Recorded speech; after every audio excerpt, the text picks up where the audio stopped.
So these folks would come through, have their photo, and they would keep on going. It was so bad we started calling it the amputee petting zoo. Because that's how they were using us. You would, next thing you know, you would find your photo with some politician in some flyer and nobody would ever talk to you. But there were a few people who came through just for us. And you could tell, because when they came through with a staff or with a camera, it was a Polaroid, and they gave you the picture at the end of it.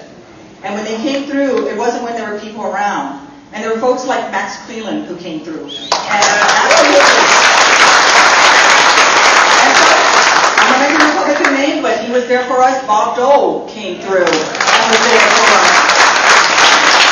And then there was Barack Obama, who would come through on nights and weekends and sit in your hospital room and listen, because he was on the Veterans Affairs Committee, and his heart broke every time he came, and he wanted to do better, and he has done better. He's lived up to his commitment. In fact, he doesn't call it a commitment to military members and their families. He calls it a covenant. He says America has a covenant to keep with her military families and her military men and women. And we are all dishonored anytime a veteran must sleep on the very same streets he defended. And that's why we're working on veterans covenant.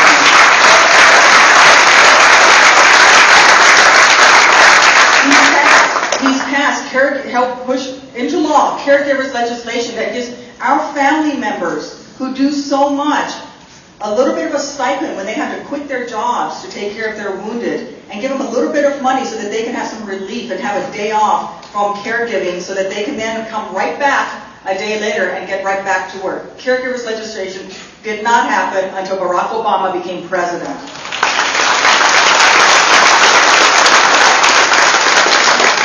But we have a long way to go, and it could not be more clear than it is right now when you have two opposing budgets. When you have the budget the President put forward that continues to give the Department of Veterans Affairs some of the largest increase that we've seen. In fact, it was under Barack Obama that we got the largest increase in veterans benefits in 30 years. It was under Barack Obama that our Vietnam veterans finally are recognized as having pre-existing conditions for Parkinson's, heart disease, Lou Gehrig's disease. That didn't happen until Barack Obama became president.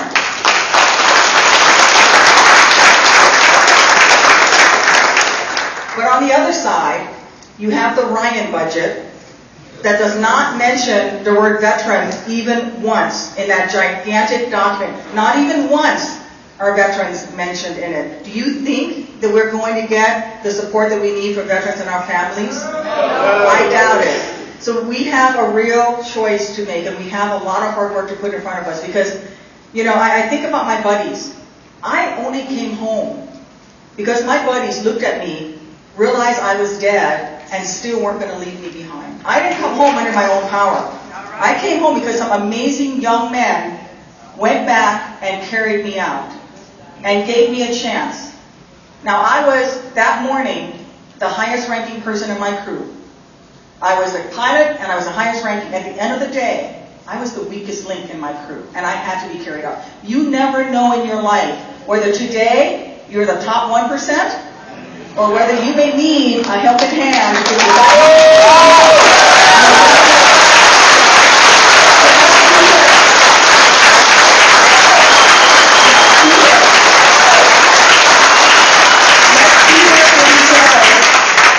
Let's be there for this president and do for him what he can do for us, what my crew did for me.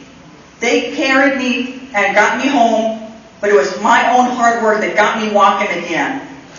Barack Obama is trying to give us that opportunity through the programs, through the efforts, through the fights that he is fighting for us. But he can't get there without us on November 6th. So let's do that. Let's give each of us a chance to build the future that we need to build, help our veterans come home and build their future, support our military families, and let's make sure that we never forget the sacrifices of the men and women who worn the uniform of this great nation going back. You know, we are still paying benefits to 2 children of Civil War veterans in this country. There are 2 children of drummer boys. 2 drummer boys who, one in Tennessee, one in Texas. The children are now 100 and something years old. Barack Obama is keeping promises that Abraham Lincoln made to veterans.